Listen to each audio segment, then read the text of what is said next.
I now give the floor to the distinguished representative of Malaysia to introduce an address by the head of government. Thank you, Mr. President. I have the honor to introduce the pre-recorded statement of the Honorable Muhyiddin Yassin, Prime Minister of Malaysia. Thank you. Assalamu alaikum wa rahmatullah wa barakatuh. Mr. President, Mr. Secretary General, distinguished representatives, excellencies, ladies and gentlemen. I would like to take this opportunity to congratulate you, Mr. President, on your election as the President of the 75th sessions of the United Nations General Assembly. I also like to thank His Excellency, Mr. Tijani Muhammad Bande, for his commitment, dedications, and leadership, and to congratulate him on successfully completing the work of the 74th session of the General Assembly, in spite of the extraordinary circumstances the world is facing due to the COVID-19 pandemic. Malaysia welcomes the theme of this year's General Assembly, the future we want, United Nations we need, reaffirming our collective commitment to multilateralism, confronting COVID-19 through effective multilateral actions. I believe the theme resonates well with each of us, appropriately framing what the world needs during a time of much uncertainty. You can be assured of Malaysia's support and cooperations in achieving the goals of these sessions of the General Assembly. Before the onset of the man's newest lethal enemy in the form of the novel coronavirus, the world had already been reeling from numerous challenges. As war continued to ravage many parts of the world, the global economic ecosystem faced unsustainable pressure as the result of trade wars and populist political posturing. Amidst all this, the state of the planet continued to suffer neglect while nations continue to bicker over who should take more responsibility to reverse the effects of climate change. All this took place against the backdrop of impoverished immigrants fleeing their homes, risking their lives by taking an arduous journey to a distant land in pursuit of a better life. Little did we know then that the COVID-19 pandemic has caused great disruption for the world. Worse still, this pandemic has affected the most vulnerable populations, women and children, people with disabilities, as well as the marginalized and the displaced. We must remember that COVID-19 does not discriminate, and because of that, our response should not too. No country has been spared. The pandemic has leveled the playing field for all nations, and the race is on to obtain a vaccine. Until or unless we obtain the antiviral medication required to treat and a vaccine to prevent this novel coronavirus, we can never fully declare victory against it. This is why the manufacturing of a vaccine must promote international collaboration rather than nationalistic competition. Saving lives should be our priority. On top of the socioeconomic impact COVID-19 has had on all of us, we need to also be mindful of the possibility of terrorism rearing its ugly head in this time of uncertainty. We must never discount the fact that terrorist groups could be ramping up their efforts to take advantage of the present uncertain times to further enhance their agenda. Transparent communication, good networking, and greater intelligence cooperations at the national and international levels are imperative to counter terrorism and radicalization during this pandemic. This is a psychological war waged on the vulnerable, and we must win over hearts and minds to succeed. Effective communication strategies at all available channels must be prioritized to ensure that misinformation and disinformation is countered without infringing respective domestic laws. Excellencies, ladies and gentlemen, as a measure to contain the COVID-19 pandemic, governments are implementing lockdowns and rolling out initiatives to ensure that people do not lose their jobs and businesses do not shut down.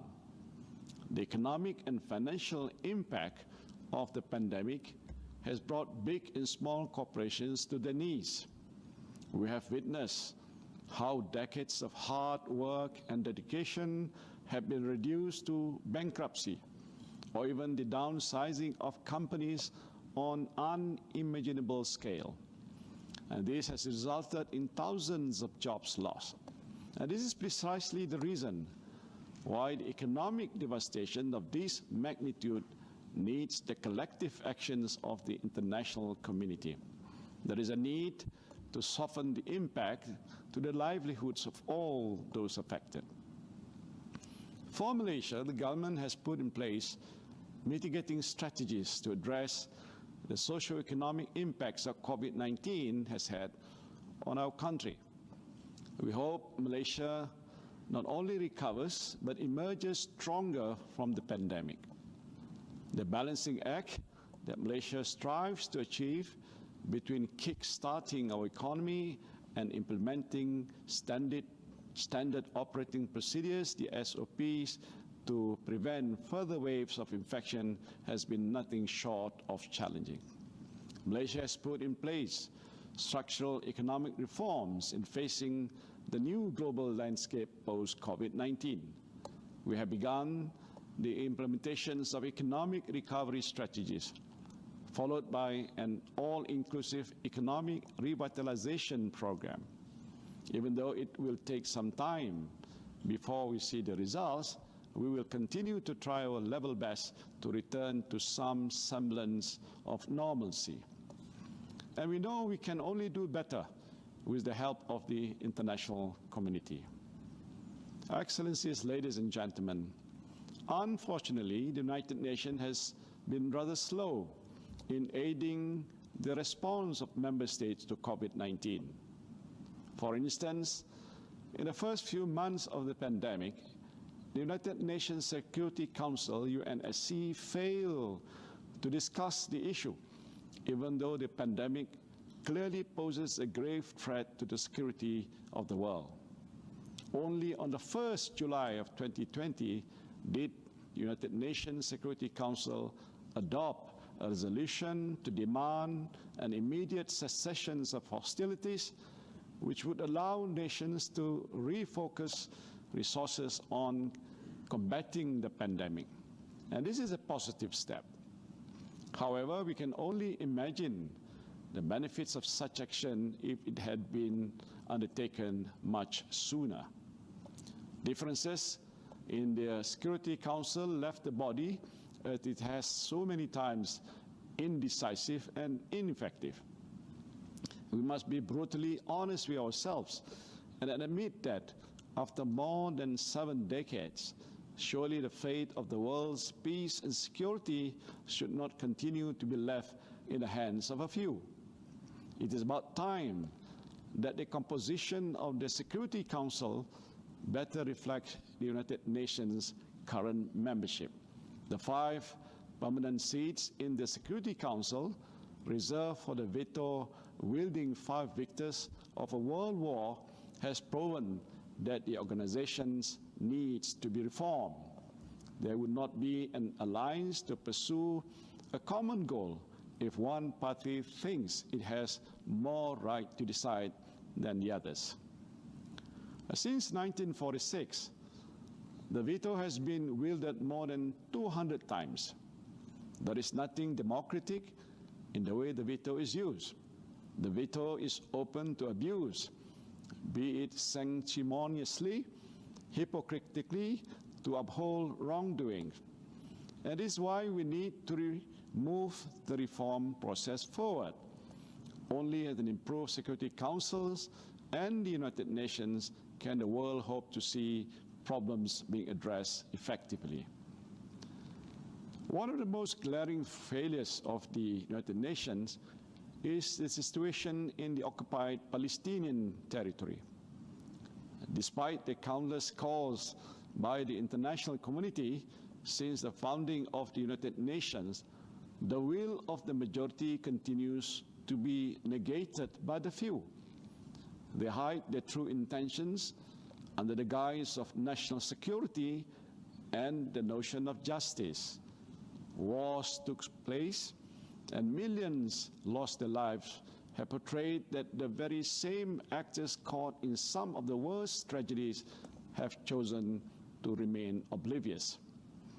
For there to be lasting peace in the Middle East, the prescribed international consensus in conjunction with international law, United Nations resolutions, and the UN Charter, Israel must do several things. First, it must cease all of its illegal settlement activities. Second, it must withdraw its troops from the occupied Palestinian territory and surrounding Arab states. Third, it must allow Palestinian refugees the right to return to their land and property. Fourth, it must restore the original status of Jerusalem. And last but certainly not least, it must restore its credibility and revert to the negotiating table with Palestine. These are not new preconditions. These are merely a reflection of years of diplomatic work and the consensus reached over decades of negotiations. Israel can no longer be in denial. Israel continues to threaten Palestinian statehood with further annexation of Palestinian land, further denying Palestine any semblance of human security or peace. Malaysia's position on this matter remains clear and consistent. Annexation is unlawful. It violates the Charter of the United Nations, the Geneva Conventions, and relevant resolutions of the General Assembly and the Security Council. The acquisition of any territory by war or force is inadmissible and illegal. As such, there will never be, nor can there ever be, any legitimacy in Israel's actions against Palestine. Now, together with the rest of the international community, Malaysia will continue to reaffirm its support to the realization of the State of Palestine based on the pre-1967 borders with East Jerusalem at its capital. The only viable way forward is a negotiated two-state solution. In this context, Malaysia supports the call of the international community, including by UN Secretary General, for the Middle East Quartet to find a mutually agreeable path for the parties to re-engage towards a negotiated, peaceful settlement. We continue to call upon the international community to uphold Palestine's legitimate rights to self-determination, which constitute one of the very core principles of the United Nations when it was created 75 years ago. Another glaring example is the plight of the Rohingya. When atrocities were committed en masse against the Rohingya in the state of Rakhine, thousands fled their homes, fearing for their lives. Many died while crossing oceans and land in search of safety, whilst many others fell victim to opportunistic human trafficking rings, promising the Rohingya a life they could only dream of. Yet they still choose to make that life, threatening decision to leave home out of sheer desperation. The spillover effects of the crisis in the Rakhine state, which includes the mass migrations of people from Myanmar, has significantly impacted not only Malaysia, but also other neighboring countries. Malaysia currently hosts the largest number of Rohingya refugees in Southeast Asia. As a developing nation coping with the cost of managing and providing protections to nearly 180,000 registered refugees and asylum seekers in the country, with 80% of them from Myanmar, our resources are stretched thin. Yet Malaysia is expected to do more to accommodate these incoming refugees. Is that fair? Now, although Malaysia is not a party to the 1951 Refugees Convention and its 1967 protocol, Malaysia has taken up the social and financial responsibility in providing humanitarian assistance and protection to Rohingya refugees on humanitarian grounds. The time has come for state parties to the convention to shoulder a proportionate burden and responsibility in addressing the problems by opening the doors for more refugees for resettlement and relocation. Addressing the influx of these refugees into our borders is one side of the story. The bigger question is, how can the international community play a more meaningful role to end the atrocities in the Rakhine state? And these are just two glaring examples why a stronger and better United Nations is necessary. The credibility of United Nations can and must be restored in order to build the future we want, United Nations we need. This can only be done if we find the moral courage and political will to do what is right. Excellencies, ladies and gentlemen, Malaysia has and will continue to support the accelerated action and transformative pathway of the 2030 Agenda for Sustainable Development.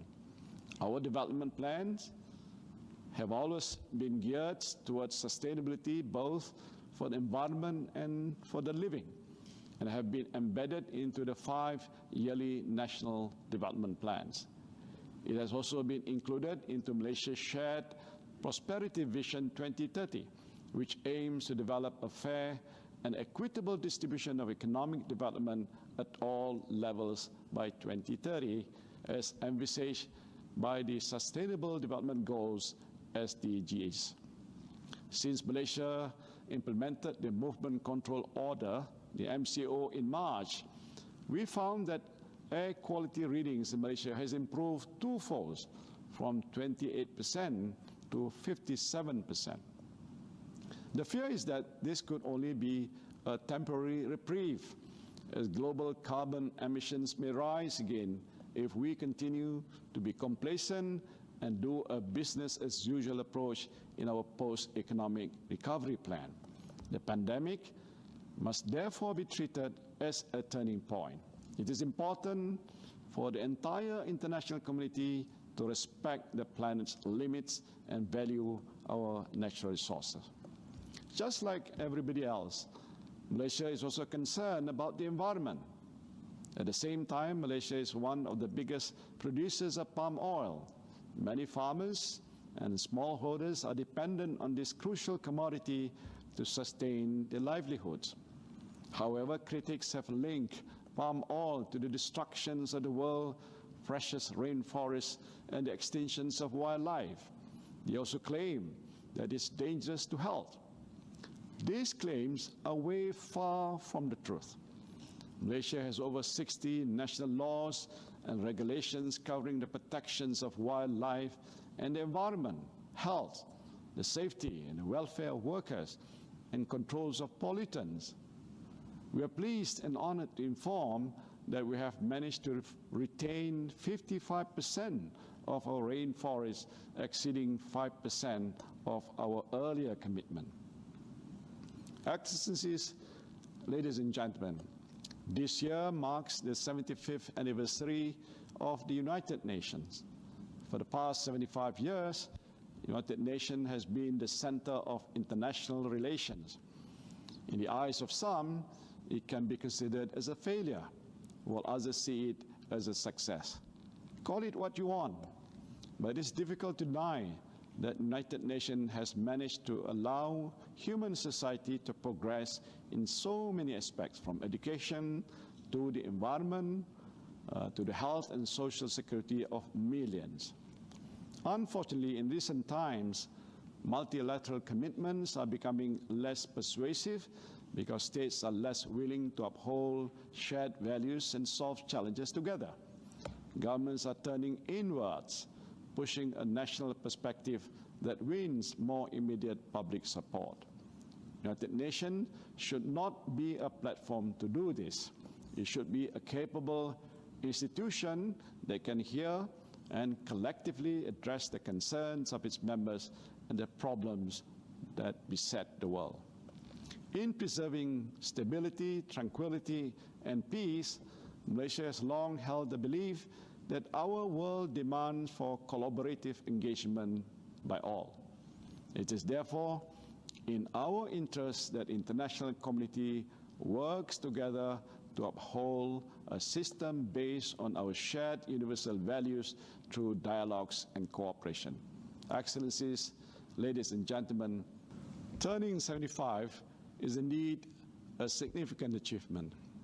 As such, let us not see the 75th anniversary of the United Nations go by without a resolve to fulfill our collective responsibilities. We need to build back better for our peoples, not just for now, but also for generations to come.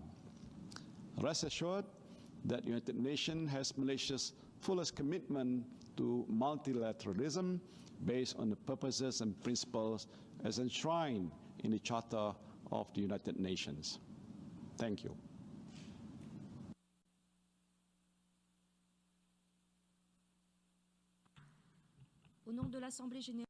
On behalf of the General Assembly, I wish to thank the Prime Minister of Malaysia for the statement just made.